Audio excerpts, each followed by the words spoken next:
నా కొడుకు ఏమయ్యాడు అన్న ఒక తల్లి ప్రశ్నకు సాక్షి సమాధానం వెతికే ప్రయత్నం చేసింది. సో పోలీసుల్ని ప్రశ్నించింది, నాయకుల్ని వెలుగులోకి తీసుకొచ్చిన పరిస్థితి మనం చూస్తున్నాం. మీరు గ్రౌండ్లో ఉండి చాలా అంశాలని వెలుగులోకి తీసుకొచ్చిన పరిస్థితులు మనం చూసాం. అయితే చాలా వింతగా ఈనాడు ఇంతకు ముందు ఎప్పుడూ లేని విషయంగా దీన్ని చూడాలి. సాక్షాత్తు నాగరాజు సిఐ ఎవరైతే నిందితుడిగా ఇక్కడ ఉన్నారో, అనుమానాలు వ్యక్తం అవుతున్నాయో, అతన్ని రక్షించడానికి ఈ మద్దతుదారులు ఎవరు, పార్టీలు ముందుకు వస్తున్న క్రమం చూస్తున్నాం. ఇది మునుపు ఎప్పుడైనా ఉందా? అసలు ఏంటి విచిత్రమైన పరిస్థితి? దీని వెనక ఎవరున్నారు, ఎవరిని రక్షించే ప్రయత్నం జరుగుతోంది అనేది వస్తుంది కదా.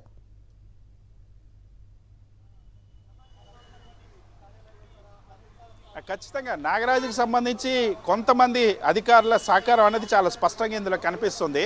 ఇంకొక వైపు నాగరాజు సపోర్టర్స్కి ఎవరైతే ఉన్నారో అది చాలా తక్కువ మంది. కృష్ణలంకలో కొద్దిమంది నాగరాజుకు సంబంధించినటువంటి జనసేన కార్యకర్తలు ఎవరైతే, ఎందుకంటే ఇందులో ఈ కేసుకు సంబంధించి మొదటి నుండి కూడా ఆరోపణలు ఉన్నాయి. జనసేన నాయకుడు రాజీ కోసం ప్రయత్నించారన్నటువంటి ఆరోపణలు ఏవైతే ఉన్నాయో, ఆ రాజీ చేసేటువంటి వాళ్ళకి సంబంధించినటువంటి మనుషులే వాళ్ళు అక్కడికి రావడం అనేది నాగరాజు సంబంధించి. అసలు నాగరాజు ఆ మద్దతులో ఏ కారణం చేత మద్దతు తెలుపుతున్నారని కూడా ఆశ్చర్యంగా, అది కొంత ఆర్గనైజ్డ్గా కొద్దిమంది లిమిటెడ్ ఆ మనుషుల్ని తయారు చేసుకొని ముందే సిద్ధం చేసుకొని చేయించినటువంటి అయితే చాలా స్పష్టంగా కనిపిస్తుంది. అయితే దాంట్లో కొంతమంది పాత రౌడీ షీటర్లు కూడా ఉన్నారన్నటువంటి ప్రచారం కూడా ఉంది. సరే, ఆ దాన్ని ఎవరు ఇక్కడ ప్రజలు హర్షించట్లేదు.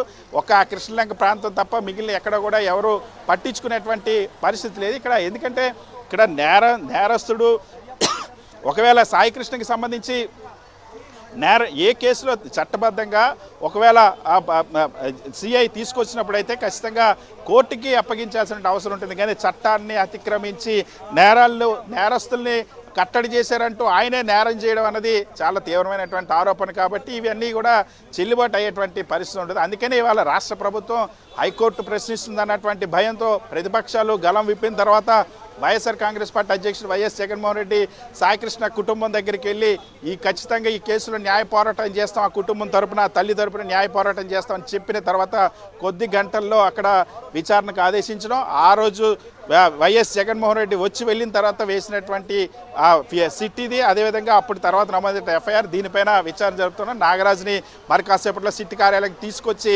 విచారణ జరపనున్నారు. Hari. All right Satish, thanks for the inputs. మరిన్ని అప్డేట్స్ కోసం ఛానల్ ను సబ్స్క్రైబ్ చేయండి. నోటిఫికేషన్స్ కోసం బెల్ ఐకాన్ పై క్లిక్ చేయండి.